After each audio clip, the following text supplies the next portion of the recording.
क्या दिल्ली का Lal Qila blast al Qaeda ने करवाया था? क्या दिल्ली ब्लास्ट के पीछे जैश ए मोहम्मद या पाकिस्तान का कोई हाथ नहीं था? यूएन की सिक्योरिटी काउंसिल की रिपोर्ट ने क्यों दिल्ली ब्लास्ट के लिए अलकायदा को जिम्मेदार ठहराया है? क्या है अलकायदा इन इंडियन सबकॉन्टिनेंट, जिसे अब इग्नोर करना भारतीय सिक्योरिटी फोर्सेस के लिए मुश्किल हो गया है? यूएनएससी की रिपोर्ट में दर्ज एआईक्यूएस के उलझे हुए नेटवर्क के बारे में आज विस्तार से बात करेंगे सुल्तान की डायरी के नए एपिसोड में। नमस्ते, मेरा नाम है विनय सुल्तान और आप लोग देख रहे हैं न्यूज पिंच की खास पेशकश सुल्तान की डायरी।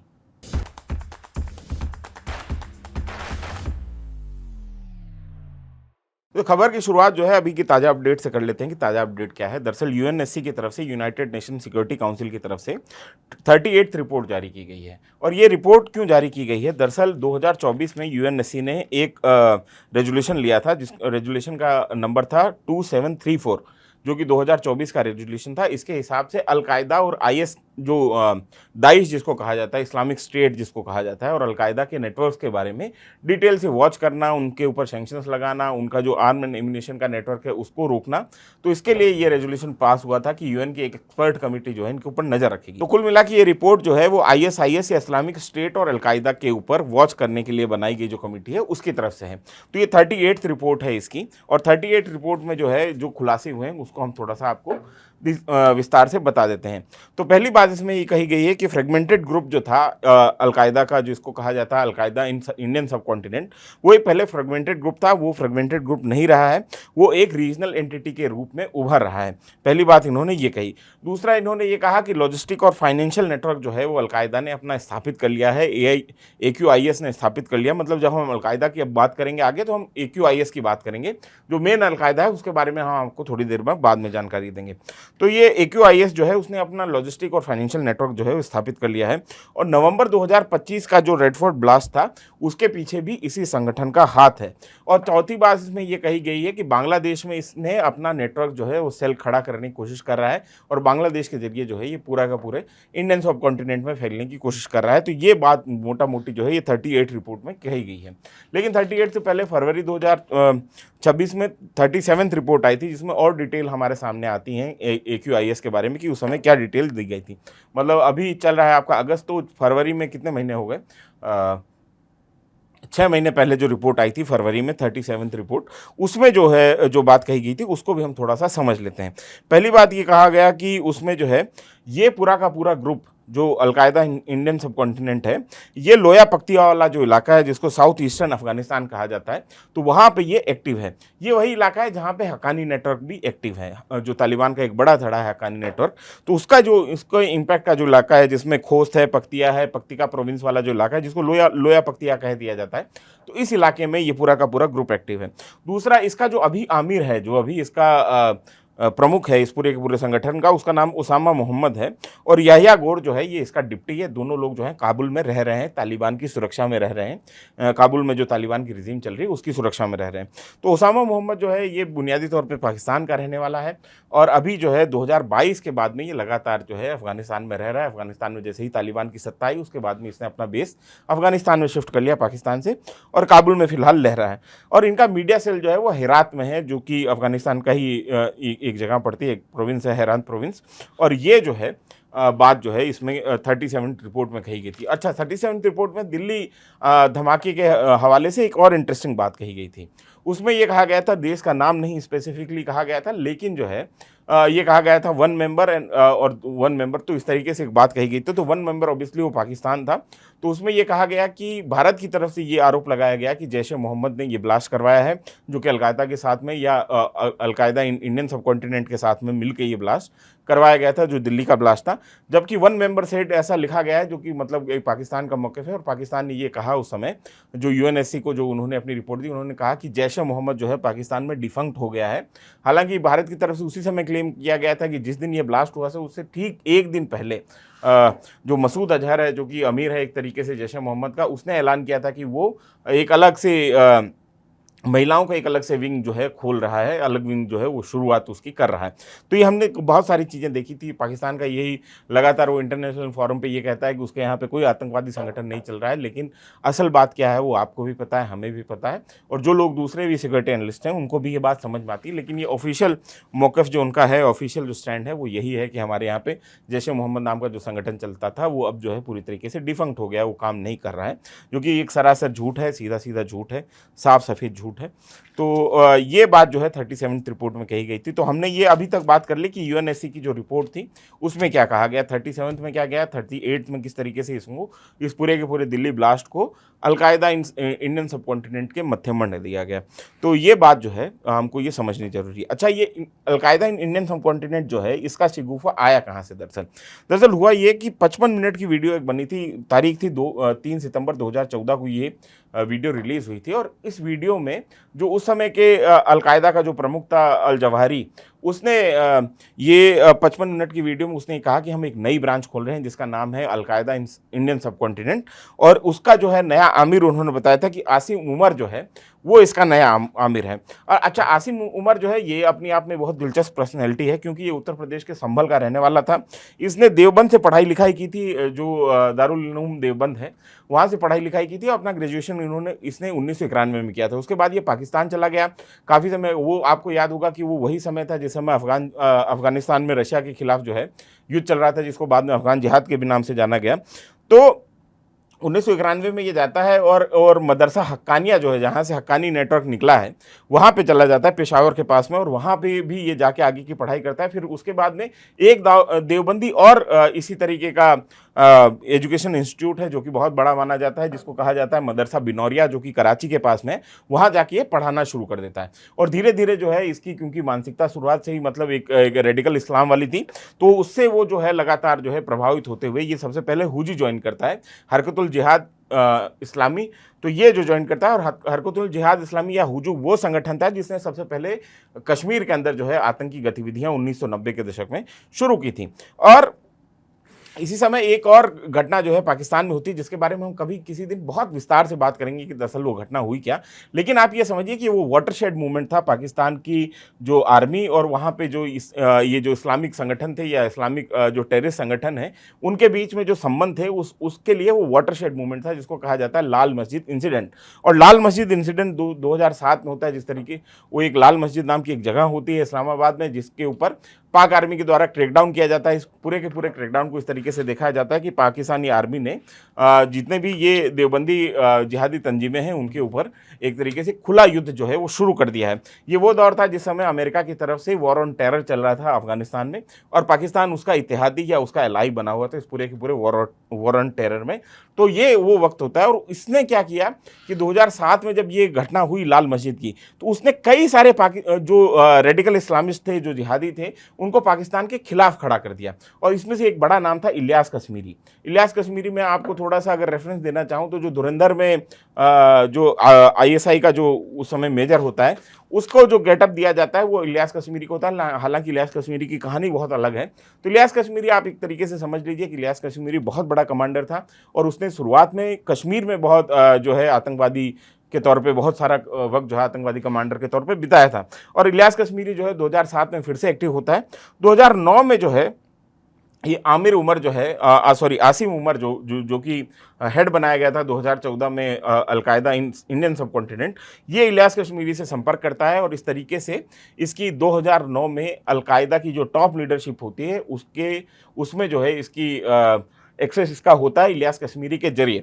तो इस तरीके से ये पहली बार जो आसिम मुनट 2009 में अलकायदा से जुड़ता है, और उसके बाद में 2014 में जब नया संगठन बनाया जाता है, तो ऑब्वियसली दिखाने के लिए उसमें भारत सबसे बड़ा देश था, तो किसी भारतीय मूल के आदमी को जो है उस संगठन का हेड बनाया जाना था। तो इसकी वजह से आसिम मुनीर को उसका संगठन या आमिर, उस संगठन का सदर या आमिर बना दिया जाता है।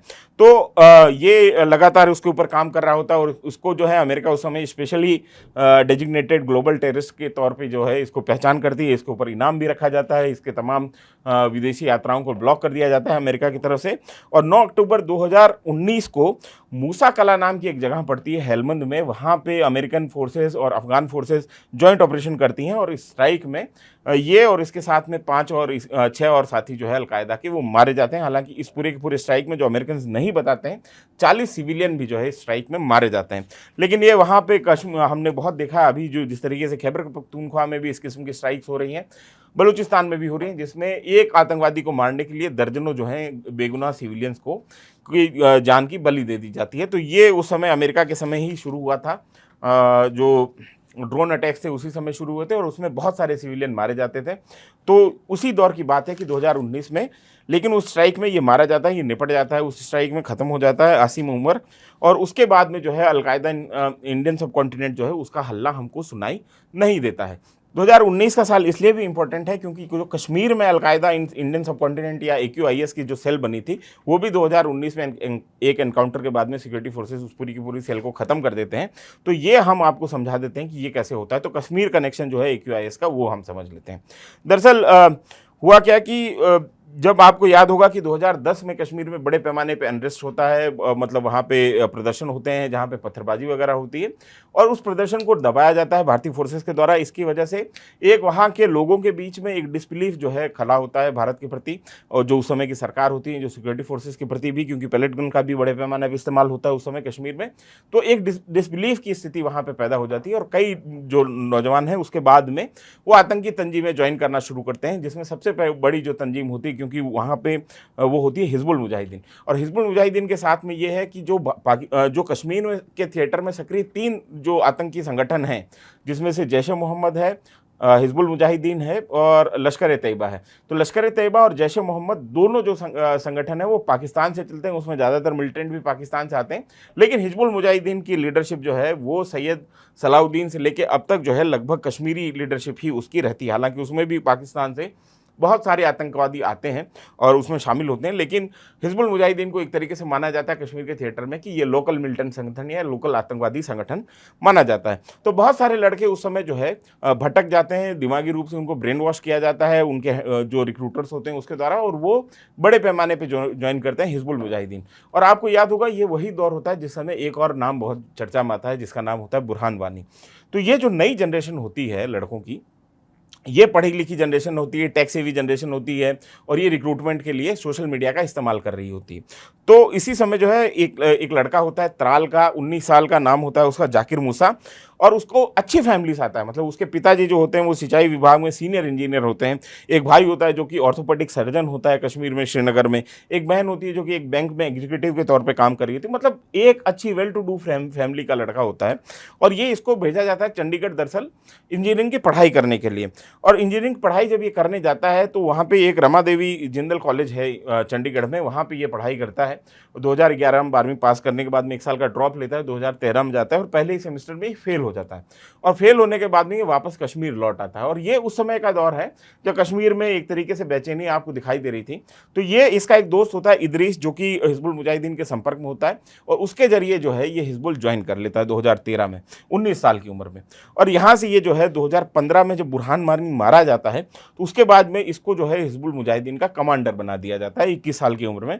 और हिजबुल मुजाहिदीन के साथ में, क्योंकि हिजबुल मुजाहिदीन को पाकिस्तानी हैंडलर जो है अपने हिसाब से चलाने की कोशिश कर रहे थे, हथियार और तमाम सारी चीज़ें भी उनकी पाकिस्तान के ISI के द्वारा दी जाती थी, तो इस सारी चीज़ से ये थोड़ा सा सहमत नहीं था। और दूसरी बात ये थी जाकिर मूसा के साथ में ये था कि वो बहुत ज़्यादा जो है इस्लामिक आइडियोलॉजी को लेके जो है बहुत ज़्यादा कट्टर था, मतलब अल्ट्रा जो है आइडियोलॉजी उसकी थी, और वो पैन इस्लामिज़म की बात करता था। और इसी वजह से वो बार बार कहता था कि कश्मीर के लोगों को जो है ये नेशनलिज्म का जो ये हम कश्मीर आज़ाद कराएंगे, इस पूरे के पूरे मामले से अलग हट के यहाँ पे शरीयत कैसे लागू होगी इसके ऊपर बात करनी चाहिए। तो ये तमाम सारा उसका जो है उसकी समझदारी इस तरीके की बनी। और वो उसको कहा जाता है कि कश्मीर के टेररिज्म में कश्मीर का जो मिलिटेंसी है उसमें एक ऐसा मिलिटेंट था जो आइडियोलॉजिकली ड्रिवन था, मतलब जो आइडियोलॉजी के ऊपर था, आइडियोलॉजिकली ड्रिवन था और पूरी तरीके से, और बात खूब करता था आइडियोलॉजी की। और इसी दौरान क्या हुआ कि जाकिर मूसा का एक भाई था, वो ऑर्थोपेडिक सर्जन था, श्रीनगर के एक मेडिकल कॉलेज में उस समय काम कर रहा था, और उसके जरिए जाकिर मूसा जो है धीरे धीरे मेडिकल कॉलेज कॉलेजेस में घुसना शुरू करता है, मेडिकल स्टूडेंट्स के बीच में अपनी बातचीत, अपनी पकड़ बनाना शुरू करता है। अब मेडिकल स्टूडेंट क्यों महत्वपूर्ण है? किसी भी आतंकवादी ऑर्गेनाइजेशन के लिए या मिलिटेंट ऑर्गेनाइजेशन के लिए डॉक्टर अपने आप में एक एसेट है। आप ये समझिए कि आप अगर कहीं किसी एनकाउंटर में फंस जाता है कोई, अगर मिलिटेंट या आतंकवादी, अगर उसको गोली लगी है, कुछ वुंड है, कोई चोट लगी हुई है, तो ऐसी स्थिति में वो किसी भी हॉस्पिटल नहीं जाता है इलाज करवाने के लिए, क्योंकि हॉस्पिटल जाएगा तो सिक्योरिटी फोर्सेस द्वारा पकड़ा जाएगा। तो डॉक्टर्स के बीच में अगर उस संगठन की पकड़ है तो वो डॉक्टर को बुला सकते हैं, अपने हिसाब से ऑपरेट करवा सकते हैं और जान बचाई जा सकती है। तो डॉक्टर बहुत बड़ा एसेट होता है किसी भी मिलिटेंट ऑर्गेनाइजेशन के लिए। तो ये समझते हुए जाकिर मूसा ने अपने भाई के मार्फत, फिर उनके दोस्तों के मार्फत जो है एक पकड़ बनानी जो है शुरू की।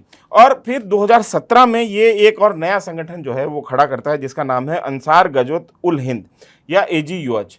अंसार गज़वत उल हिंद जो है ये जुलाई में 2017 में वो घोषणा करता है, एक प्रेस रिलीज जारी करता है और वो कहता है कि अब हमको जो है पाकिस्तानी जो हमारे ISI के लोग हैं उनकी भी ज़रूरत नहीं है, हमको हिजबुल मुजाहिदीन की भी ज़रूरत नहीं, हम अपना एक संगठन खड़ा करेंगे और हमारी आइडियोलॉजी जो है वो पैन इस्लामिज़म की आइडियोलॉजी है। और इस तरीके से वो अपनी एलिजेंस शो करता है AQIS के साथ में, अलकायदा इंडियन सब कॉन्टिनेंट के साथ में। तो ये पैन इस्लामिज़म का जो कंसेप्ट है वो अलकायदा के साथ में उसका मैच करता है आइडियोलॉजिकली, और वो AQIS के साथ में अपनी एलिजेंस शो करता है। और जाकिर मूसा इसी वजह से जो है, क्योंकि वो आइडियोलॉजिकल ड्रिवन एक टेररिस्ट था, तो इसकी वजह से जो है उसकी मकबूलियत भी, उसकी पॉपुलैरिटी भी जो है वहाँ के जो लोकल लड़के होते हैं उनके अंदर बहुत ज़्यादा बढ़ जाती है उस समय। तो ये अलकायदा की सेल की तरह काम कर रहा होता है। 24 मई 2019 को, मैंने बताया था ना, 2019 के साल में ये पूरा जो अलकायदा इंडियन सब कॉन्टिनेंट का जो चल रहा था सारा नेटवर्क, वो एक ही साथ एक झटके में ख़त्म हो जाएगा। अफगानिस्तान में जो एक हेलमंड प्रोविंस में एक एयर स्ट्राइक हुई थी अमेरिका के द्वारा, उसमें जो है इसका अमीर मारा जाता है। 24 मई 2019 को त्राल में दादासरा नाम का एक गाँव है, वहाँ पे 11 घंटे का एनकाउंटर चलता है, जिसमें जो है ये जाकिर मूसा मारा जाता है।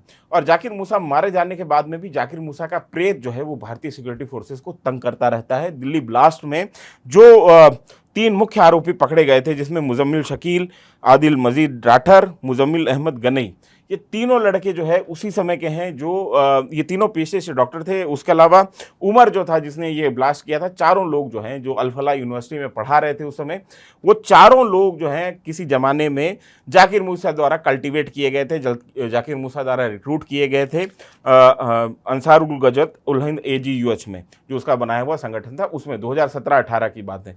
तो आपको याद होगा कि यहाँ पे होने के बाद में पुलगांव में, अनंतनाग में कई जगहों पे पुलिस ने छापे मारे थे। मेडिकल कॉलेजेस से जो है AK-47 और तमाम तरीके के विस्फोटक भी बरामद किए गए थे दिल्ली ब्लास्ट के बाद में भी, और दिल्ली ब्लास्ट के पहले भी। मतलब जो ये पूरा नेटवर्क पकड़ में आया था वो इसी किस्म का जो है, जो एक छापा मारा गया था दिल्ली वहाँ की पुलिस के द्वारा, उसमें दरअसल इस नेटवर्क के पहले सुराग मिलने शुरू हुए थे। जब तक पुलिस कार्रवाई करती, उसमें आपने देखा होगा कि ये पूरा का पूरा ब्लास्ट जो है वो बिना या कम तैयारी की या प्रीमेच्योर तरीके से वो जाके वहाँ पे ब्लास्ट कर देते हैं, इस डर से कि कहीं पुलिस पकड़ ना ले। तो ये स्थिति वहाँ पे बनती है। तो ये जो अंसार गज़वत उल हिंद या AGUH है, जो कि अलकायदा का एक सब्सिडरी संगठन था कश्मीर में, उसी के रिक्रूट किए हुए ये लड़के थे, जो कि स्लीपर सेल के तौर पर काम कर रहे थे। और उन्होंने 2025 में, माफ़ कीजिएगा, दिल्ली में ब्लास्ट किया था नवंबर में रेड फोर्ट के सामने। तो ये हो गया कश्मीर कनेक्शन, जिस तरीके से AQIS बढ़ रही थी।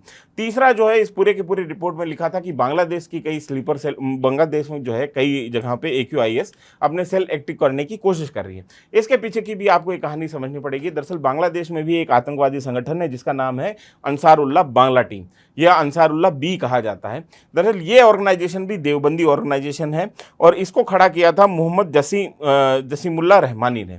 और मोहम्मद जसीमुल्लाह रहमानी जो है, ये धानमंडी एक इलाका पड़ता है, ढाका में, बहुत पॉश इलाका है। वहाँ पे शेख हसीना के का घर वहीं पर है। शेख हसीना के पिता जो हैं बंगबंधु मुजीबुर रहमान, उनका घर भी वहीं धानमंडी में ही हुआ करता था। तो वहाँ पे एक हातिम बाग नाम की मस्जिद है, उस मस्जिद का ये इमाम हुआ करता था। और 2013 में इसने ये संगठन खड़ा किया, जिसका नाम था अंसारुल्लाह बांग्ला टीम।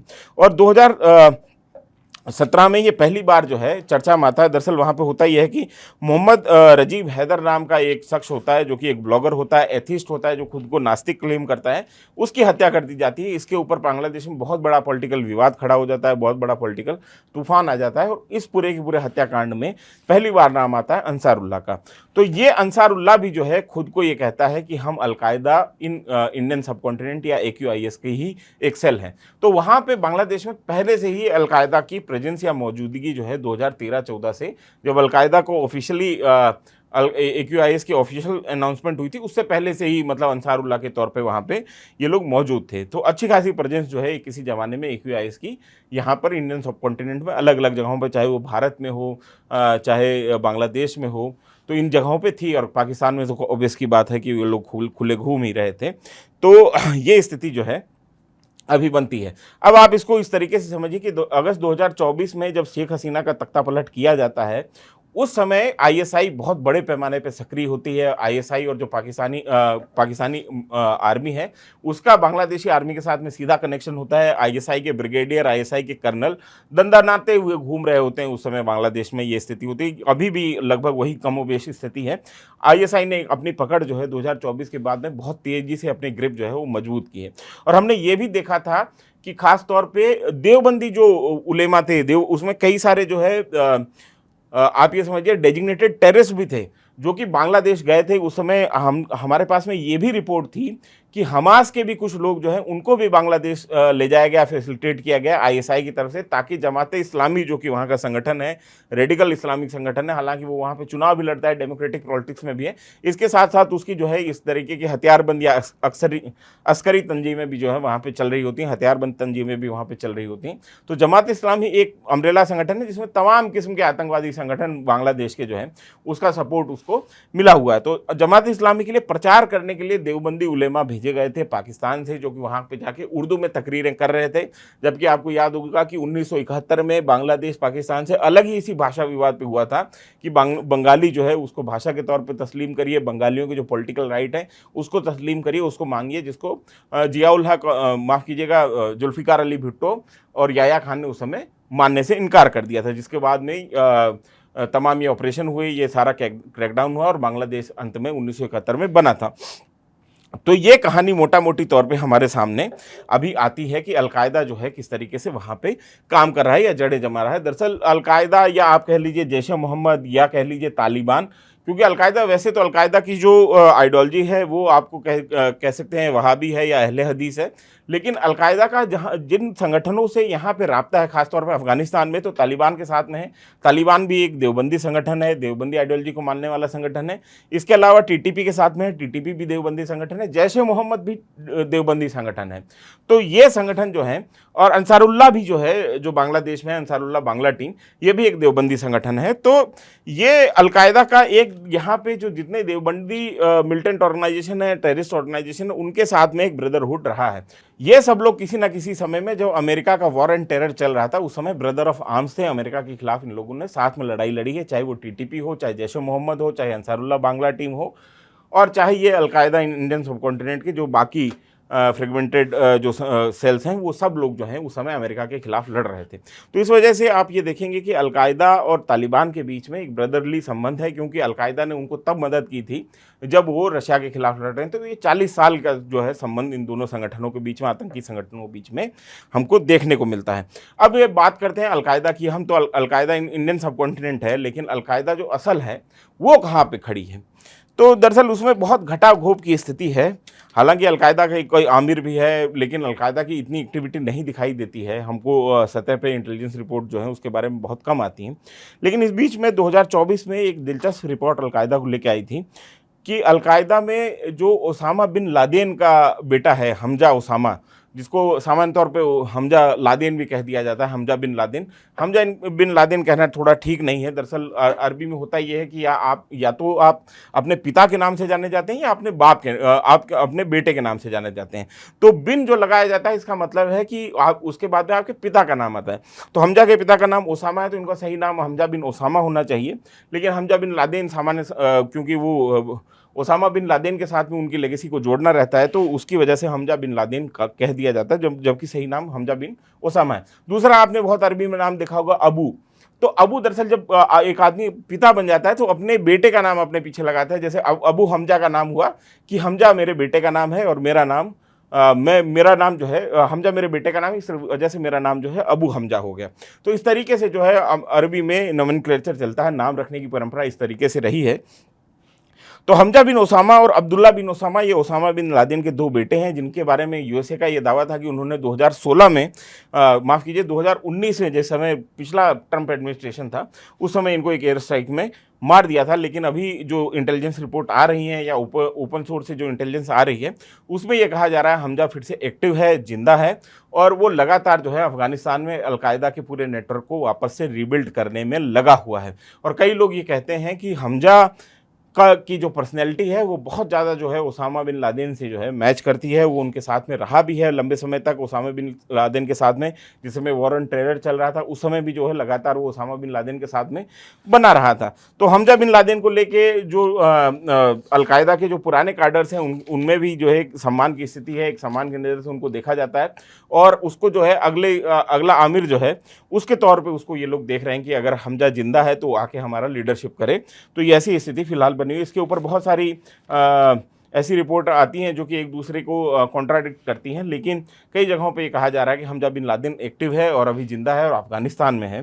तो तालिबान और अलकायदा का जो संबंध है वो बहुत पुराना है। हमने आपको बताया कि 40 साल पुराना संबंध है तकरीबन।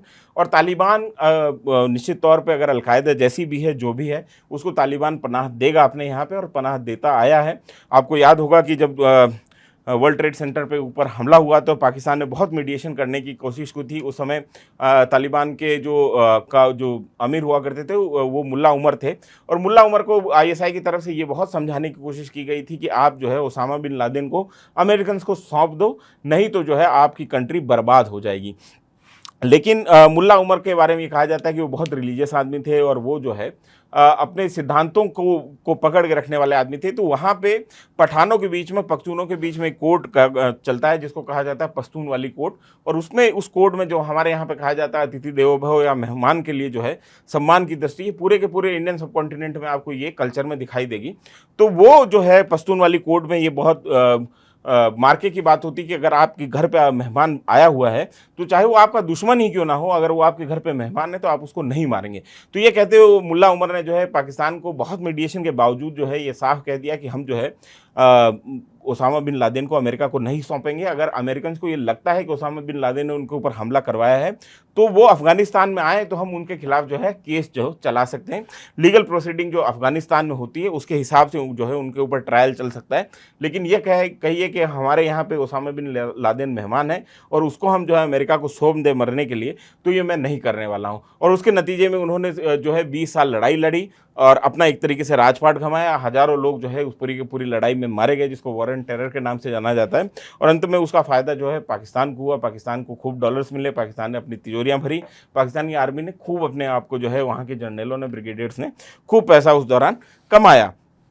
तो ये स्थिति फ़िलहाल जो है हम जो अलकायदा को लेकर आपको समझाने की कोशिश कर रहे थे कि अलकायदा और तालिबान के बीच में किस किस्म के संगठन संबंध रहे हैं पिछले 40 सालों में, तो वो एक छोटे से उदाहरण के लिए समझ लीजिए कि ओसामा बिन लादेन को ना सौंपने के बदले तालिबान ने ये स्वीकार किया कि उसका राज जो है, उसकी रिजीम जो है वो अफगानिस्तान से चली जाए। उसके हज़ारों अगर उसके लड़ाके मारे जाते हैं तो मारे जाएँ, लेकिन इसकी परवाह किए बिना जो है उन्होंने अपने मेहमान को नहीं सौंपना चुना। तो और यही सेम चीज़ अगर हमजा बिन ओसामा अगर फ़िलहाल अफ़गानिस्तान में है तो वही जो सिक्योरिटी जो है वो पश्तून वाली कोड के तहत हमजा बिन ओसामा को भी मिलती है, या हमजा बिन लादेन को जो पॉपुलर कल्चर में जिस नाम से उसको जाना जाता है तो उसको मिलती है। तो ये हम मोटा मोटी आपको समझाने की कोशिश कर रहे थे कि अलकायदा इंडियन सब कॉन्टिनेंट जो है वो किस तरीके से काम कर रहा था, इसका इतिहास क्या है, और दिल्ली हमले में जो है क्यों अलकायदा इंडियन सब कॉन्टिनेंट का नाम आ रहा है।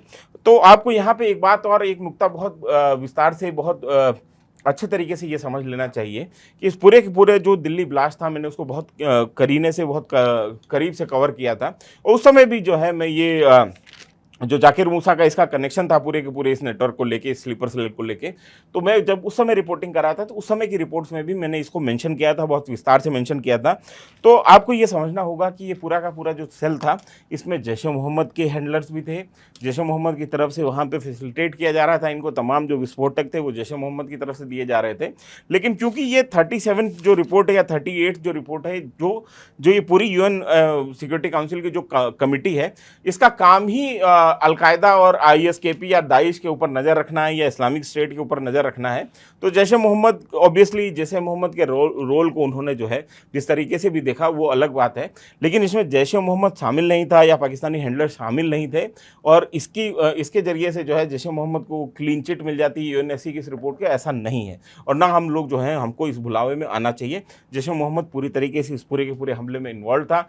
अलकायदा इन इंडियन सबकॉन्टिनेंट या AQIS के साथ में इन्वॉल्व था और अलकायदा इन इंडियन सबकॉन्टिनेंट का कनेक्शन कैसे जोड़ा गया या किस तरीके से इसको जो है अलकायदा इन इंडियन सबकॉन्टिनेंट के मत्थे मंढा गया, उसमें हमने आपको समझाने की कोशिश की कि जाकिर मूसा ने किस तरीके से इस पूरे के पूरे सेल को रिक्रूट किया था और जाकिर मूसा का जो संगठन था AGUH, उसकी वजह से जो है इसको एक तरीके से अलकायदा की सब्सिडरी मानते हुए अलकायदा इन इंडियन सबकॉन्टिनेंट के मत्थे मंड दिया गया है। लेकिन सच्चाई ये है कि इसमें जैश-ए-मोहम्मद और पाकिस्तानी हैंडलर्स का हाथ था। उसकी सब्सटेंशियल एविडेंस जो है वो NIA के पास में है, हमारे इंटेलिजेंस एजेंसीज के पास में। तो इस भुलावे में हमको नहीं रहना चाहिए कि कोई नया संगठन आया और उसने जो है दिल्ली में हमला किया।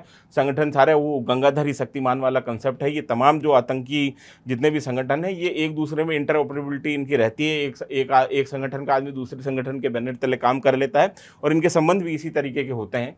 तो आपको ये समझना पड़ेगा कि ये पूरा का पूरा मामला जो है इसमें बिना पाकिस्तानी इन्वॉल्वमेंट के ये दिल्ली का ब्लास्ट नहीं हुआ है। ये एक तथ्य है, ये सही बात है और ये हमारी सिक्योरिटी एजेंसीज़ ने, हमारी इन्वेस्टिगेटिव एजेंसी ने इसको पूरी तरीके से पहले से ही स्थापित कर चुके हैं। तो UNSC की रिपोर्ट जो है उस तथ्य के खिलाफ नहीं जाती है।